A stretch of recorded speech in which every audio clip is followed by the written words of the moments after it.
Welcome. Today we're diving into the essential elements that make up the cost of an asset. Whether you're a business owner, accountant, or just curious about how assets are valued, understanding these components is crucial. We'll break down each element, explain its significance, and show how they all come together to form the total cost of an asset. By the end of this video, you'll have a clear grasp of what goes into asset valuation and why each part matters. Let's start by exploring the very first and most obvious component, the purchase price. Purchase price is the most straightforward part of an asset's cost. It's the amount paid to acquire the asset, whether it's machinery, equipment, or property. This figure is usually documented in the purchase agreement or invoice. However, it's important to note that the purchase price alone doesn't reflect the total cost. There are often additional expenses involved in bringing the asset to its intended use. Next, let's look at what those additional costs might be, starting with directly attributable costs.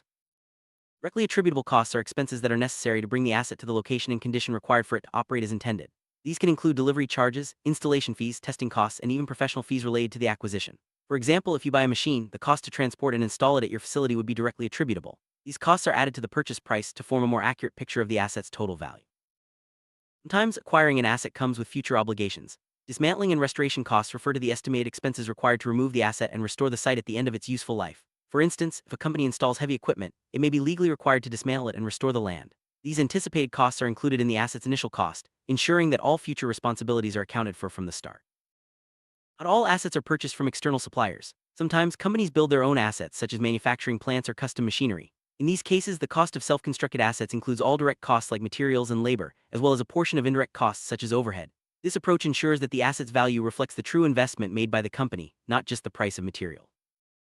Sometimes assets are acquired through exchange rather than purchase. For example, a company might trade an old machine for a new one. In such cases, the cost of the new asset is generally measured at the fair value of the asset given up or the asset received, whichever is more clearly evident. This ensures that the recorded value accurately reflects the economic reality of the transaction. Assets aren't always paid for immediately. Sometimes, payment is deferred over time, such as through installment plans or credit terms. When this happens, the cost of the asset is recorded at the present value of the future payments. This adjustment ensures that the asset's cost reflects the time value of money, providing a more accurate financial picture. Occasionally, assets are acquired with the help of government grants. These grants can reduce the overall cost of the asset as the government provides financial assistance. The way these grants are accounted for can vary, but generally, the grant amount is deducted from the asset's cost, ensuring that the financial statements reflect the net investment made by the company. Accurately determining the cost of an asset is vital for financial reporting and decision-making. It affects depreciation, profit calculations, and even tax liabilities. If costs are understated or overstated, it can lead to misleading financial statements and poor business decisions. That's why each element we've discussed is carefully considered and included in the total asset cost. Let's look at a practical example. Imagine a company buys a delivery truck for $50,000. The purchase price is straightforward, but additional costs like delivery, registration, and insurance are also incurred. These directly attributable costs must be added to the purchase price to determine the truck's total cost on the balance sheet. Direct costs can vary widely depending on the asset. For a piece of machinery, this might include shipping, installation, and testing. For a building, it could be architect fees and permits. Each of these costs is essential for making the asset ready for use, and omitting them would understate the asset's value. Estimating future dismantling and restoration costs can be challenging. Companies often rely on expert assessments or historical data to predict these expenses. Including these costs upfront ensures that the company is prepared for future obligations and that the asset's value is not overstated. When a company constructs its own asset, tracking all costs is essential. This includes not only materials and labor but also indirect costs like utilities and supervision. Properly allocating these costs ensures that the asset's value is neither understated nor overstated, providing a true reflection of the investment.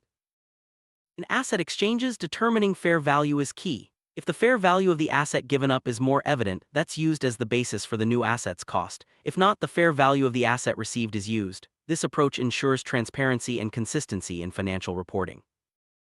When payment for an asset is deferred, calculating the present value of future payments is essential. This involves discounting future cash flows using an appropriate interest rate. By doing so, the asset's cost reflects its true economic value at the time of acquisition, not just the sum of future payments.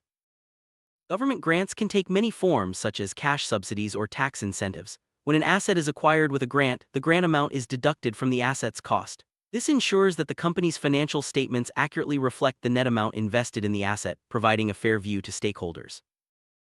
Let's pause to define a key concept: directly attributable costs. These are costs that would not have been incurred if the asset had not been acquired. They are essential for getting the asset ready for use and must be included in the asset's cost. Examples include delivery, installation, and testing expenses. Another important concept is present value. When payments are deferred, the present value represents the current worth of future payments, discounted at an appropriate rate.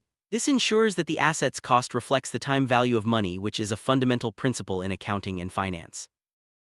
Asset exchanges occur when one asset is traded for another. The key is to use fair value to determine the cost of the new asset. This approach ensures that the transaction is recorded at an amount that reflects its true economic substance, rather than just the book value of the assets involved. Government grants are financial incentives provided to support asset acquisition. In accounting, these grants reduce the cost of the asset, ensuring that the company's investment is accurately reflected. Properly accounting for grants is important for transparency and compliance with financial reporting standards. Wrap up: the cost of an asset is more than just its purchase price. It includes directly attributable costs, dismantling and restoration expenses, self-construction costs, asset exchanges, deferred payment adjustments, and the impact of government grants. Understanding each element ensures accurate asset valuation and reliable financial reporting. With this knowledge, you're better equipped to analyze asset costs and make informed business decisions.